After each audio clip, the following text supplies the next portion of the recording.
नमस्कार, एक बार फिर से स्वागत है आपका न्यूज टाइम पर। लोकसभा चुनाव के रिजल्ट का जश्न मनाएंगे दिल्ली के बाजार, चांदनी चौक समेत अन्य प्रमुख बाजारों में लगेगी स्क्रीन। लोकसभा चुनाव की 4 जून को होने वाली मतगणना को लेकर तैयारियां जोरों पर है। बाजार भी परिणामों का जश्न मनाने को तैयार है। एग्जिट पोल ने बाजार को मोदी सरकार के स्पष्ट बहुमत को लेकर आश्वस्त किया है। इसे देखते हुए बाजारों में विशेष तैयारियां चल रही है।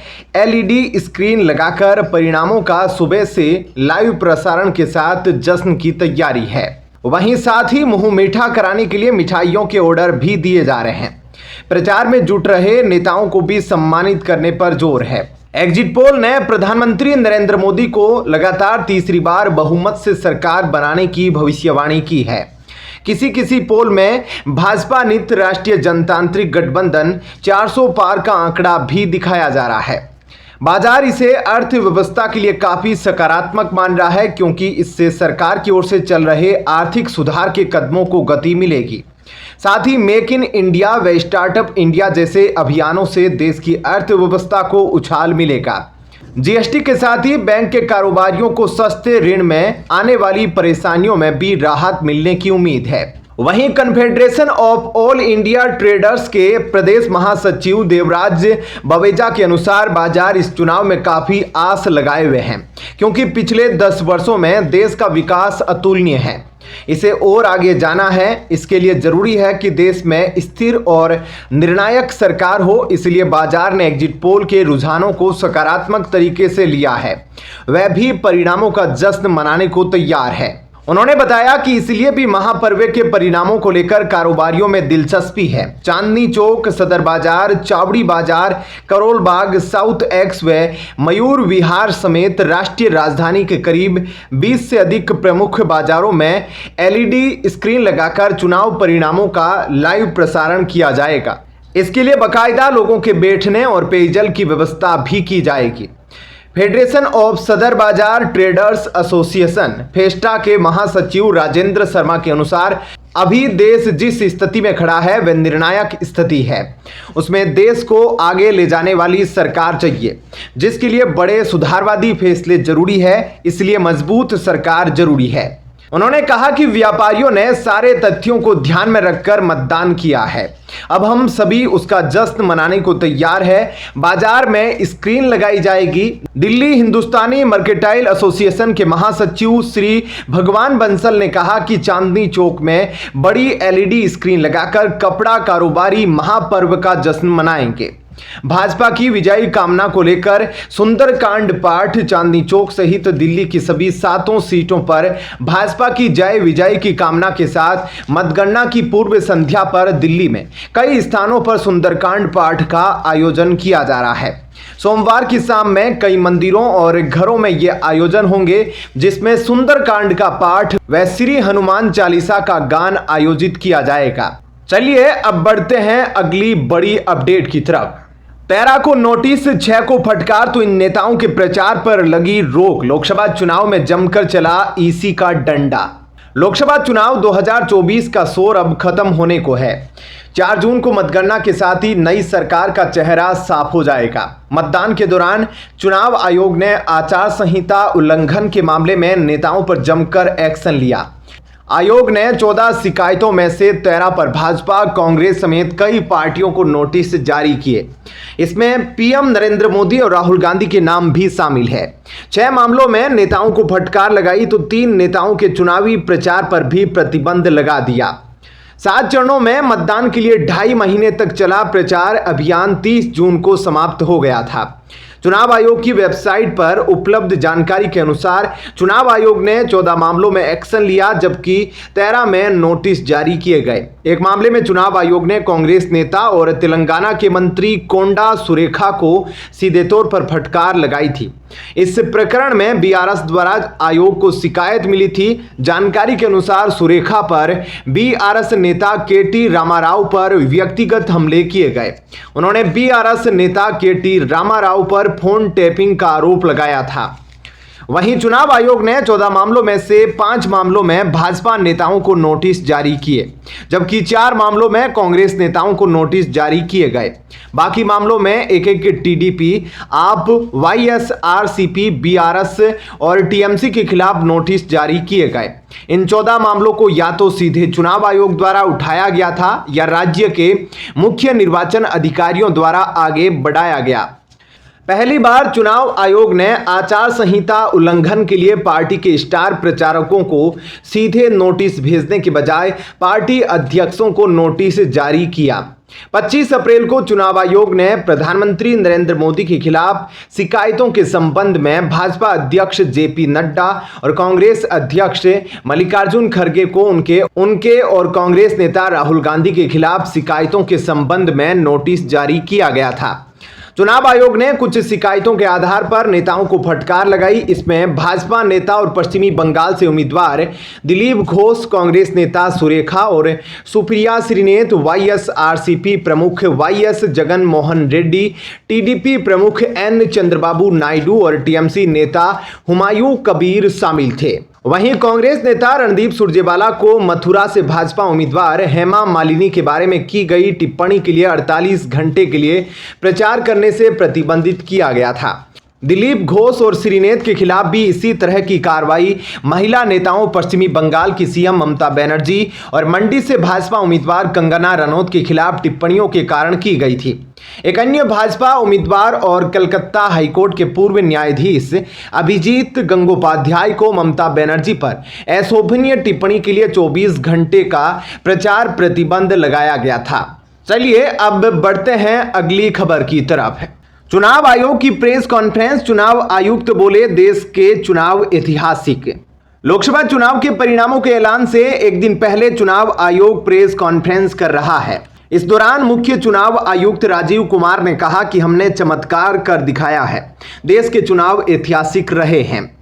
लोकसभा चुनाव के नतीजों की घोषणा से एक दिन पहले केंद्रीय मंत्री अमित शाह और राजनाथ सिंह सहित भारतीय जनता पार्टी के वरिष्ठ नेताओं ने सोमवार को यहां एक बैठक की। समझा जाता है कि इसके मद्देनजर भाजपा के वरिष्ठ नेताओं ने इस बैठक में मौजूदा राजनीतिक स्थिति का जायजा लिया और भावी रणनीति को लेकर चर्चा की।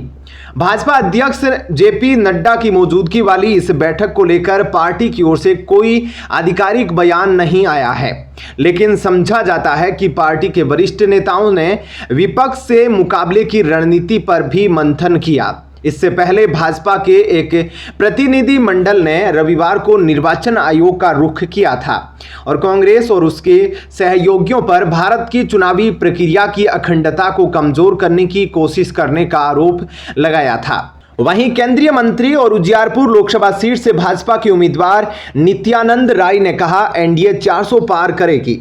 लोगों का विश्वास प्रधानमंत्री मोदी के नेतृत्व में है।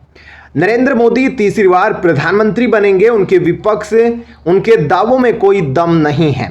कल घमंडिया गठबंधन का घमंड चकनाचूर हो जाएगा।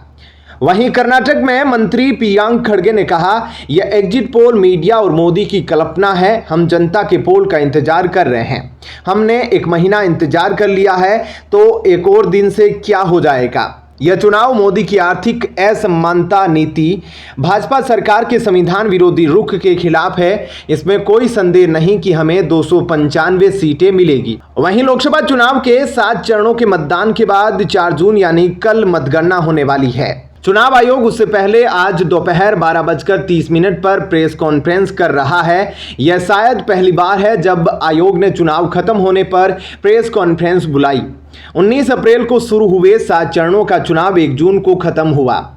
2019 के संसदीय चुनावों तक उपचुनाव आयुक्त प्रत्येक चरण के मतदान के बाद मीडिया ब्रीफिंग करते थे, लेकिन अब यह प्रथा खत्म कर दी गई है। सूत्रों के मुताबिक इस दौरान आयोग मतदान प्रतिशत से लेकर मतगणना तक की जानकारी साझा कर सकता है। वहीं पश्चिमी बंगाल की बारासात और मथुरापुर लोकसभा सीट के एक मतदान केंद्र पर पुनः मतदान जारी है।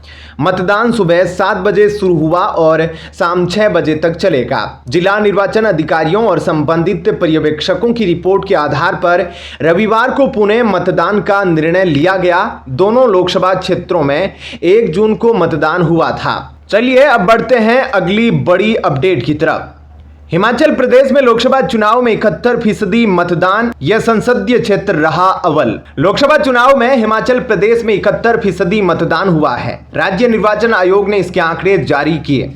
मंडी संसदीय क्षेत्र में सबसे अधिक 73%, हमीरपुर में 72%, शिमला में 71% तथा कांगड़ा संसदीय क्षेत्र में सबसे कम 68% मतदान हुआ। मंडी संसदीय क्षेत्र के तहत आनी में 73, बल्ह में 75, बंजार में 70, भरमौर में 62, द्रंग में 74, जोगिंद्रनगर में 68, करसोग में 72, किन्नौर में 70, कुल्लू में 71, लाहौल स्पीति में 75, मनाली में 72, मंडी में 75, नाचन में 77, रामपुर में 74, सरकाघाट में 67%, सिराज में 75% और सुंदरनगर में 76% मतदान हुआ। हमीरपुर संसदीय क्षेत्र की बात की जाए तो उसके बड़सर में 70%, भोरंज में 69%, बिलासपुर चिंतपूर्णी में 71%, देहरा धर्मपुर में 63%, गगरेट में 73%, घुमारवी में 72%, हमीरपुर में 68%, हरोली में 70%, जसवा परागपुर में 68%, झंडूता में 72%, कुटलेहड़ में 76%, नादौन में 72%, श्री नयना देवजी में 73%, सुजानपुर में 74%, ऊना में 74% मतदान हुआ। शिमला संसदीय क्षेत्र की बात की जाए तो अर्की में 68%, चौपाल में 67, दून में 74, जुब्बल कोटखाई में 75, कसोली में 75, कसुम्पटी में 61, नाहन में 78, नालागढ़ में 71, पछाद में 72, पांवटा साहिब में 74, रोहड़ू में 74, सिलाई में 71, शिमला में 63%, शिमला ग्रामीण में 65%, सोलन में 69, श्री रेणुकाजी में 69, ठियोग में लगभग 66% मतदान हुआ। वहीं बात की जाए कांगड़ा संसदीय क्षेत्र की तो बैजनाथ में 62%, भटियात में 65%, चंबा में 67%, चुराहा में 70%, डलहौजी में 66%, धर्मशाला में 70%, फतेहपुर में 67%, इंदौरा में 69%, जयसिंहपुर में 62%, ज्वालामुखी में 69%, जवाली में 65%, कांगड़ा में 70%, नगरोटा में 71%, नूरपुर में 67%, पालमपुर में 69%, शाहपुर में 68% तथा सुलह में 67% मतदान हुआ। दूसरी तरफ विधानसभा उपचुनाव में कुटलेहड़ विधानसभा क्षेत्र में 76%, लाहौल स्पीति में 75% व गगरेट में 73%, सुजानपुर में 74%, धर्मशाला में 70% और बड़सर में विधानसभा क्षेत्र में लगभग 69% मतदान दर्ज किया गया। 12D फार्म के माध्यम से घर से मतदान करने वाले मतदाताओं की संख्या 41,924 रही, जिनमें 85 वर्ष से अधिक आयु वर्ग के 29,889 दिव्यांगजन मतदाता, 10,634 जिन्होंने घर से मतदान किया। मतदान के दिन आवश्यक सेवाओं पर तैनात 1,411 मतदाताओं ने अपने गृह विधानसभा क्षेत्र में स्थापित पोस्टल वोटिंग सेंटर पर मतदान किया। निर्वाचन प्रक्रिया 6 जून को समाप्त होगी। राज्य निर्वाचन विभाग की ओर से इसे लेकर अधिसूचना जारी की जाएगी। वहीं मुख्यमंत्री सुखविंदर सिंह सुक्खू ने कहा कि हिमाचल प्रदेश लोकसभा चुनाव में कांग्रेस पार्टी 2 सीटों पर आगे है, जबकि अन्य 2 सीटों पर कड़ा मुकाबला है। विधानसभा उपचुनाव की 6 सीटों पर कांग्रेस प्रत्याशी जीत रहे हैं। एग्जिट पोल पर मुख्यमंत्री ने कहा कि बीते 2022 विधानसभा चुनाव में एग्जिट पोल ने कांग्रेस को 25 सीटें दी थी, लेकिन 40 आई। फील्ड के पोल कुछ और बोलते हैं, एग्जिट पोल कुछ और कह रहे हैं। हम फील्ड के लोग हैं, ये जो एग्जिट पोल आया है ये पुराने हैं। मुख्यमंत्री नादौन के बाद सुबह 10:30 टेक ओवर पहुंचे। इस दौरान उन्होंने मीडिया से यह बात कही।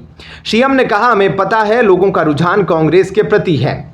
हिमाचल प्रदेश में चुनाव के दौरान राहुल गांधी और प्रियंका की रैलियां हुई है, इनमें लोगों की भीड़ को उमड़ते देखा गया। उन्होंने कहा कि हमीरपुर संसदीय क्षेत्र के भाजपा प्रत्याशी अनुराग ठाकुर को कड़ा मुकाबला दे रहे हैं। 4 जून को स्थिति स्पष्ट हो जाएगी।